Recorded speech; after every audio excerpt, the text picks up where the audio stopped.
Par naida kurināšanu un diskrimināciju internetā tiek piemērota krimināla atbildība. Ir cilvēki, kas internetā uzvedās tā, it kā viņus neviens neredzētu un nekad nevarētu pieķert. Apvainojumi un rupjības komentāros, aicinājumi uz rasu naidu un diskrimināciju parādās te vienā, te citā internetu portālā vai bloga vietnē. Manā skolā gāja karoči meitene zēns. Normāls cilvēks.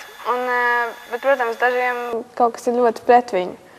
Un tad viņi ieliek, piemēram, kaut kādas savas bildes tajā, savā lapā. Viņi saņēma vairākas tādas drausmīgas īziņas, kas viņu īstenībā gandrīz depresijā iedzina un tā. Piemēram, tie paši draugos domu biedri, tur ir sitiet urlas.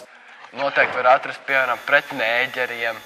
Protams, par tādas rasistiskas man šie draugi tiešām dzēš ārā, bet Skolas biedra pazemošana internetā reizēm kļūst par veidu, kā parādīt viņam savu vietu. Konflikts starp dažiem cilvēkiem tiek nofilmēts un kļūst par izklaidi visiem pārējiem. Tā šie pārējie, skatoties video, it kā akceptē šādu agresiju. Es tur vienu laikam aprunāju, un tad vienu nāca sist viņu, un tad viss bars, visa skola gandrīz gāja to skatīties un filmēt. Tas ir vienkārši traģiski braukt citiem virsū internetā. To dara cilvēki, un nevar pieiet klāt un to. Viņiem pašiem ir kompleksi.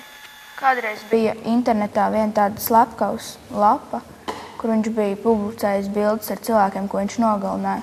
Viņu nevarēja atrast. Bet tur bija pilnīgi viss, detaļās, pilnīgi visas bildes nofotografētas, kā viņš izvaro to cilvēku, griež viņam graizu un visu. Personīgi es nevēlētos redzēt, kā kādu višķēt galvu internetā. Cīņa pret nelegālo informāciju internetā nav cenzūra. Tā ir cīņa pret cilvēku pazemošanu, apmelošanu, agresijas un vardarbības izpausmēm virtuālajā vidē. Un ikvienam ir jāsaprot, ka internets nebeidzas ar personīgās istabas durvīm. Valsts varas iestādes tādu personu, kas pārkāpusi likumu internetā, var atrast dažu stundu laikā. Internets ir tāda lieta, ka es tev iedošu pa muti, dzīvē satikt. Čau, mēs esam labākie draugi, jā, čau. Kas ir nelegāls saturs? Par nelegālo saturu var uzskatīt bērnu pornogrāfiju, vardarbību, rasismu, naida kurināšanu, aicinājumu uz nekārtībām, draudus, zaimošanu un tā tālāk. Ko darīt, ja sastopaties ar nelegālu saturu? Portālā www.drošsinternets.lv jāspiež poga ziņot par pārkāpumiem internetā. Iespējams tā, tu aiztaupīsi vēlākas nepatikšanas kādam savam draugam.